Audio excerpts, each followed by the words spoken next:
हल्द्वानी पर हंगामा बरपा। दूर दूर तक जहां भी नजर गई हुजूम ही हुजूम। दावा कि हम अपनी जमीनें नहीं देंगे, वो जमीनें जिन पर उनका कई सालों से कब्जा है। कब्जा और कई सालों से तो मालिक भी हम ही हैं। क्या सरकार, क्या अदालतें, क्या प्रशासन, कोई कुछ भी कर ले, हम जमीनें खाली नहीं करेंगे।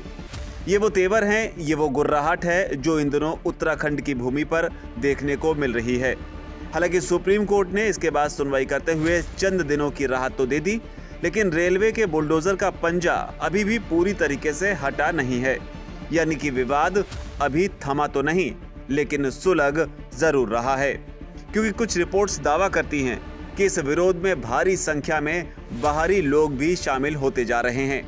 नेता तो बयान दे ही रहे हैं, लेकिन अब जाने माने पत्रकार सुशांत सिन्हा ने भी इस समस्या का एक ऐसा हल सुझाया है जिसके बाद ये पूरी समस्या ही खत्म हो सकती है।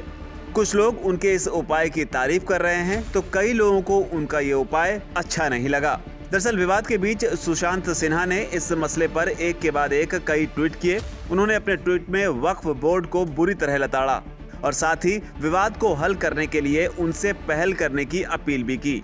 सुशांत ने लिखा, मुसलमान के घर पर बुलडोजर चलाने की बात वक्फ बोर्ड करे, अतिक्रमण पर बुलडोजर चलाकर मस्जिद तक वक्फ बोर्ड गिरवा दे तो सन्नाटा, लेकिन रेलवे करे, सरकार करे, कोर्ट के आदेश पर भी करे तो हंगामा।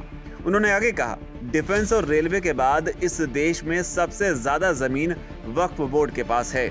मेरी अपील है वक्फ बोर्ड से कि हल्द्वानी के मुसलमान भाइयों और बहनों को अपनी अकूत संपत्ति में से थोड़ी जमीन भी दें और उनके घर बनवाने का खर्च भी उठाएं। इस पर प्रतिक्रिया देते हुए संजय पांडे नाम के यूजर लिखते हैं, विश्व में लोगों के दो वर्ग हैं। पहले वो जो जिहाद के नाम पर अपराध करने, अवैध कब्जा करने और जनसंख्या बढ़ाने में लगे हैं। दूसरे वो जो कमाने, खाने और निर्माण करने में लगे होने के कारण ज्यादा जनसंख्या नहीं बढ़ा रहे। पहले वर्ग के लोग दूसरे वर्ग के लोगों के किए कराए पर पानी फेर रहे हैं। उधर मंगल नाम के एक यूजर लिखते हैं, बहुत अच्छा सुझाव है, इस पर जरूर अमल करना चाहिए। अमीर मुस्लिम समाज तथा हैदराबादी भाईजान को भी आगे आना चाहिए। आर्थिक सहायता करके मकान की व्यवस्था करनी चाहिए। हिंदू समाज भी हाथ बटा सकता है। इस तरह ये समस्या हल हो सकती है। उधर अभिजीत नाम के एक अन्य यूजर लिखते हैं, सुशांत जी, वक्फ बोर्ड भारत सरकार के द्वारा गठित एक बोर्ड है जिसे कांग्रेस सरकार ने बनाया था। अतः वक्फ बोर्ड की जमीन भारत सरकार की है, न कि वक्फ बोर्ड की। हालांकि इस बीच कई लोग उनसे नाराज भी दिखे।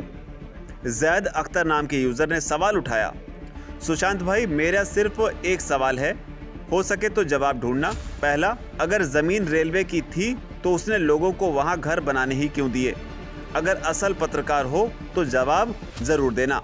बहरहाल आपको बता दें कि सुप्रीम कोर्ट ने फिलहाल कार्रवाई पर रोक लगाई है, लेकिन कार्रवाई नहीं होगी इसकी गारंटी नहीं दी है। मामले की सुनवाई अब 7 फरवरी को होगी, लेकिन बड़ा सवाल ये भी है कि सुप्रीम कोर्ट की जिस राहत में अतिक्रमण करने वाले लोग न्याय की जीत तलाश रहे हैं, अगर उसी सुप्रीम कोर्ट ने 7 फरवरी के बाद इनके खिलाफ फैसला दे दिया तो लोकतंत्र के खतरे में होने की बात नहीं की जाएगी, इसकी क्या गारंटी है?